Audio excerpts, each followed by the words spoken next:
In this short and powerful video, I'm going to share with you the 6 key essential ingredients to identify your dream customer.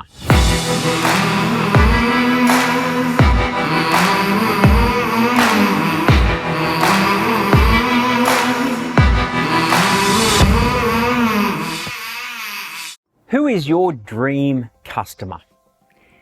I often ask business owners that I meet for the very first time if they could tell me who their dream customer is.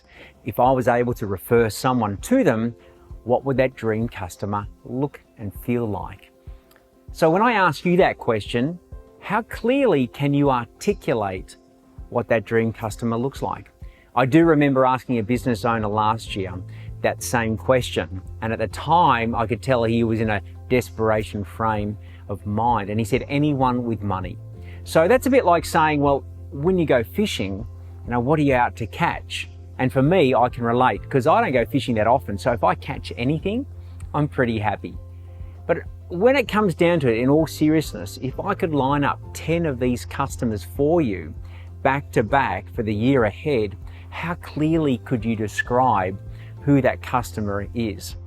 I'm going to run through with you now the 6 P's that we use at PROTRADE United to help articulate the dream customer. And then I'd like you to take those 6 P's and put that against the customers that you're working with right now and possibly use it to discard those types of customers moving forward, but also more importantly, attract more of the dream opportunity moving forward.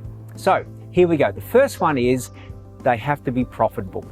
So when you price the work, you present the work, it gives you the margins that you require to consistently generate profitable outcomes in your business.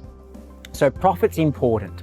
Doing business for nothing, as one of my friends says, you can sit on the beach and go broke versus doing business and going broke. So really important, it's at the profit margins that work for you. Secondly, once they're profitable, they pay on time according to the terms and conditions that you agree upon with that customer. Maybe they pay upfront, maybe they pay in advance, but they're easy to deal with from a payment perspective. Which leads into the 3rd P, and the 3rd P is it's a pleasure to do business with them.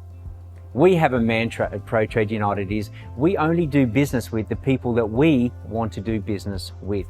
I'm going to suggest that you look back and those jobs that have flowed easily, the customer's been happy, the team have enjoyed doing the work, there's been great relationships built because of it. That's the type of customer that you want to work with all the time. Again, you get to choose, not necessarily the customer, but you get to choose the people that you want to work with as well. So it's enjoyable work and it gives you that satisfaction and fulfillment at the end of the project or at the end of the job. The 4th P is they're like a silent partner in your business. And what I mean by that is they're happy to refer people to you. It's almost like they want you to succeed as much as you want to succeed. They want to refer people to you because of the experience they've had and the outcome it's going to have for the people they refer and also your business as well. The 5th P is there's a pathway of least resistance to the decision maker.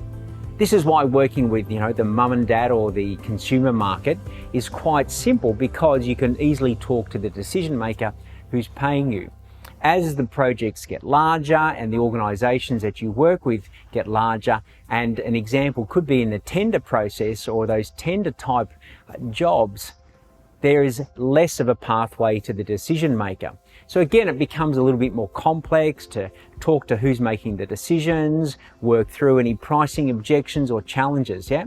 So ideally, that pathway is super important.